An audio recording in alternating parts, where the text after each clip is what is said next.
नमस्ते जी सभी को। कल हमने जो टॉपिक स्टार्ट किया था उसमें हमारा आया था एक topic interest on drawing. Topic था इंटरेस्ट ऑन ड्राइंग।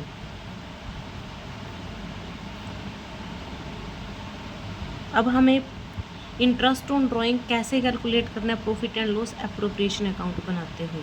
कल हमने प्रॉफिट एंड लॉस एप्रोप्रिएशन यहाँ पे बनाने के बाद इंटरेस्ट ऑन ड्राइंग के लिए बोला था कि जो हम यहाँ इंटरेस्ट ऑन ड्राइंग लगाते हैं ये हाफ कैसे लगा है, क्योंकि क्वेश्चन में जो ड्राइंग है, क्वेश्चन में हमारे पास ड्राइंग गिवन है 12,000 ड्राइंग गिवन है, उसकी जो रेट है वो 10% है। तो इट मीन्स इस हिसाब से हमारे पास जो है वो 1200 का इंटरेस्ट बनता है, बट हमने इसमें 600 का ही इंटरेस्ट लगा रखा है। ऐसा क्यों है? क्योंकि हमें जो है पहले हमने +1 में पढ़ा था कि जो हमारी ड्राइंग होती है वो क्या होती है, कोई भी जो प्रोप्राइटर होता है वो पर्सनल यूज़ के लिए जब भी कोई अपना कैश विड्रॉ कर लेता है या गुड्स विड्रॉ कर लेता है तो वो ड्राइंग में आता है। और जब भी कोई भी कैश प्रोप्राइटर लगाता है तो वो कैश जो है कंपनी में capital as a capital convert हो जाती है। ठीक, तो जो प्रोप्राइटर होता है वो कंपनी से क्या क्या निकालता है? एक तो निकालता है अपना प्रॉफिट, लॉस के केस में उसको जो है लॉस बियर करना पड़ता है, और दूसरा उसको प्लस में क्या मिलता है, प्लस में जो उसने ये कैपिटल लगाई है उस कैपिटल पे उसको इंटरेस्ट भी मिलता है, यानी उसको हम बोलते हैं इंटरेस्ट ऑन कैपिटल। बिज़नेस में कैश लगाने के बाद अगर उसने बिज़नेस में कैश लगाई है, गुड्स लगाया है या कोई फर्नीचर कोई भी एसेट्स लगाई है तो वो किस में कन्वर्ट हो जाती है? कैपिटल में। तो उसको साथ में उसमें पूरा साल होने के बाद उसको प्रॉफिट और लॉस के केस में लॉस मिलता है, और साथ में उसको क्या मिलता है? इंटरेस्ट ऑन कैपिटल, जो भी उसने कैपिटल लगाई थी, ठीक है, उस पर इंटरेस्ट मिलता है। अब जब प्रोप्राइटर अपनी कैश को कैपिटल में कन्वर्ट करने के बाद उस पर इंटरेस्ट लेता है, और अगर वो बिजनेस में से कुछ पैसा निकालते हैं तो बिजनेस फॉर्म में उसको ड्राइंग बोलते हैं। तो वैसे ही उसको ड्राइंग पे भी इंटरेस्ट जो है वो कंपनी को पे करना पड़ता है, ठीक है, फर्म को पे करना पड़ता है जितना भी ड्राइंग का इंटरेस्ट होता है। तो अगर यहाँ पे ऐसा मेंशन नहीं है कि ड्राइंग जो है वो कौन सी पर्टिकुलर डेट को निकाली है, तो उस केस में जितनी भी ड्राइंग बनती है उस ड्राइंग का हम ड्राइंग का इंटरेस्ट का हाफ लगा लेते हैं। ठीक, जैसे इस केस में 12,000 की ड्राइंग थी, उसका जो रेट थी वो 10% थी, तो उसका जो इंटरेस्ट बन रहा है वो 1200 बन रहा है, तो उसका हाफ हम कर देंगे, तो मीन्स उसकी जो है 600 का इंटरेस्ट वहाँ पे हमने लगाना है। दूसरे ही उसमें जो है वो 10,000 की ड्राइंग उसको दे रखी है और उसका भी हमें 10% लगाना है इंटरेस्ट, तो इट मीन्स उसका 1000 बन रहा है, बट कोई भी पर्टिकुलर डेट मेंशन ना होने की वजह से उसको हम हाफ लगाते हैं, मीन्स उसका कितना लगाएंगे? 500 इंटरेस्ट लगाएंगे। अब यही क्वेश्चन में, कल वाले क्वेश्चन में हमें यही वाली कन्फ्यूज़न थी कि इंटरेस्ट ऑन ड्राइंग और इंटरेस्ट ऑन कैपिटल को लेके, ठीक है, वो कन्फ्यूज़न दूर हो गई।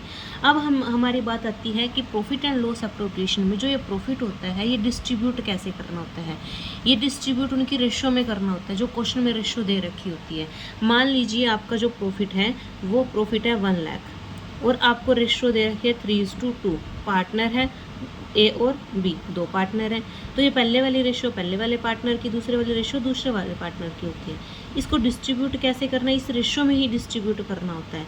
वो कैसे करना होता है? जैसे 1 लाख टोटल प्रॉफिट हमारा निकल के आया फर्म का, तो उसका इन दोनों को प्लस करेंगे, 3 + 2 = 5, जो ये टोटल होता है 5। अगर हम ए का निकाल लेंगे हिस्सा तो यहाँ पे आएगा 5 × 1 = 5, 5 × 2 = 10, तो टोटल इसका बन गया 20,000, यानी टोटल हो गया 60, इसका हो गया टोटल 60,000, ठीक है। अभी हम ऐसे बी का ही निकाल लेंगे। बी का कितना है? 1 लाख में से उसका शेयर 2 बनता है, टोटल कितना है? 5, 5 × 1 = 5, 2 × इसका 20 बना, यानी कितना हो गया टोटल? इसका टोटल कितना हो गया? 40,000, ठीक है। तो कल वाले क्वेश्चन में हमारी जो क्वेरीज थी वो यही इसी को लेके क्वेरीज थी कि प्रॉफिट एंड लॉस एप्रोप्रिएशन में जो इंटरेस्ट ऑन ड्राइंग है वो कैसे लगानी है यहाँ पे हाफ, और इंटरेस्ट ऑन कैपिटल और उस प्रॉफिट को जो है वो कैसे डिस्ट्रीब्यूट करना है, ठीक है। अब इसमें इसी में हमारा एक नेक्स्ट टॉपिक और आ जाता है, जो हम प्रॉफिट एंड लॉस एप्रोप्रिएशन में इस साइड में जो हमने यहाँ पे प्रॉफिट लगाया है क्रेडिट वाले साइड में, ये प्रॉफिट हमें क्वेश्चन में गिवन होता है, लेकिन इसी के साथ साथ इसी प्रॉफिट को यहाँ पे एज इट इज़ नहीं लगाना होता। इसमें कुछ अमाउंट ऐसी होती है जो ऐड कर दी जाती हैं और कुछ अमाउंट ऐसी होती है जो इसमें से डिडक्ट करनी हमें होती है, ठीक है। उसी के लिए हमें profit and loss account open करना पड़ता है। तो यहाँ प्रॉफिट एंड लॉस में प्रॉफिट को मेंशन करने से पहले हमें ये चेक करना होता है कि कुछ तो हम इसमें प्लस करते हैं और कुछ अमाउंट ऐसी होती है जो हम इसमें से माइनस करते होते हैं। ऑलमोस्ट जो माइनस वाली आइटम होती है, वो माइनस वाली आइटम आपकी क्या होती है, रेंट होता है, ठीक है, मैनेजर कमीशन होती है और इंटरेस्ट होता है जो पार्टनर्स लोन का इंटरेस्ट, यानी पार्टनर्स ने जो लोन दे रखा होता है उसका इंटरेस्ट होता है, ठीक। तो यानी इसमें जो माइनस वाली आइटम होती है वो ऑलमोस्ट 3 होती है, rent, manager commission, interest on partner loan. अब बात आती है कि प्लस हम क्या करें।